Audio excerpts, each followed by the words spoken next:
Hi, I want to show you how to complete the profit loss statement. So from SJSD Canvas, you're going to go to profit loss statement and download the Excel file. I happen to already have downloaded.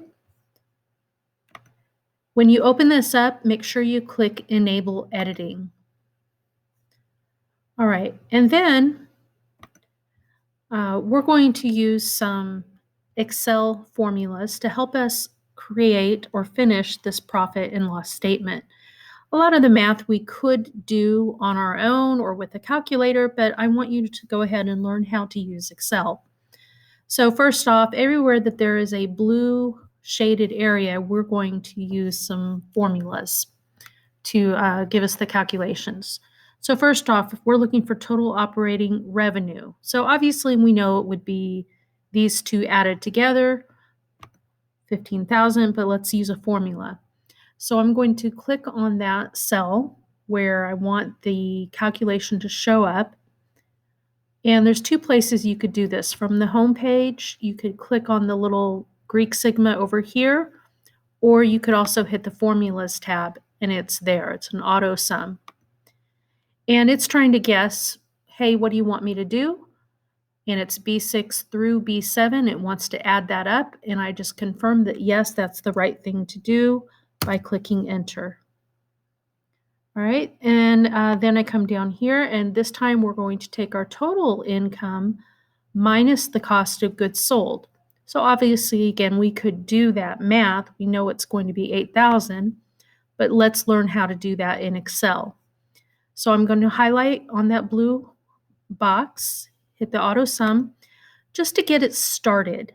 And it's trying to guess, what do you want me to do? Well, it didn't guess right.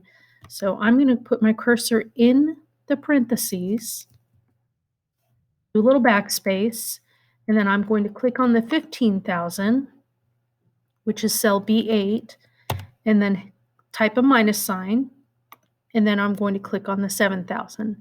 So it's B8 minus B11, and there we go. Next, we're looking at expenses. So total operating expenses, we want to add everything together up here. Click on the blue box, do an auto sum, and in this case, it did guess correct. We want it to add this range of cells, B15 through B19, so I click enter. Next, we're going to take the gross profit minus total operating expenses.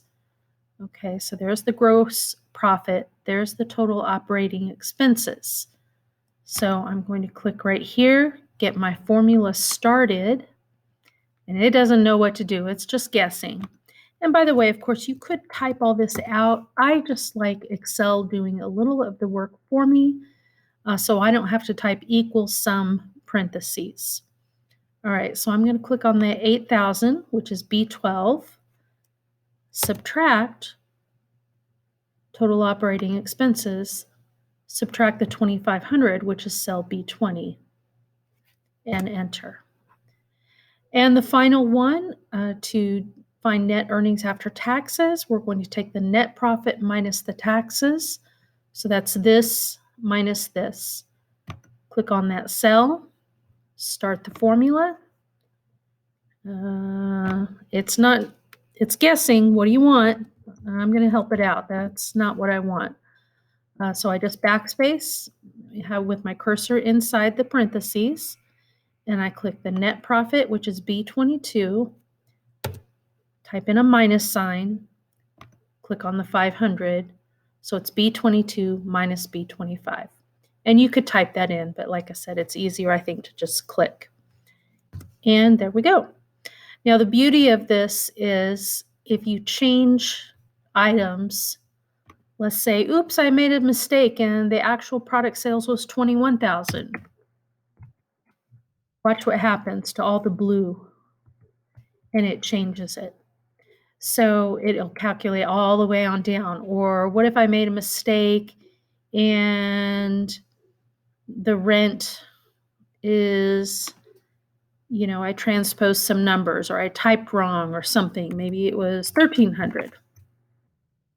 Okay, again, it'll recalculate.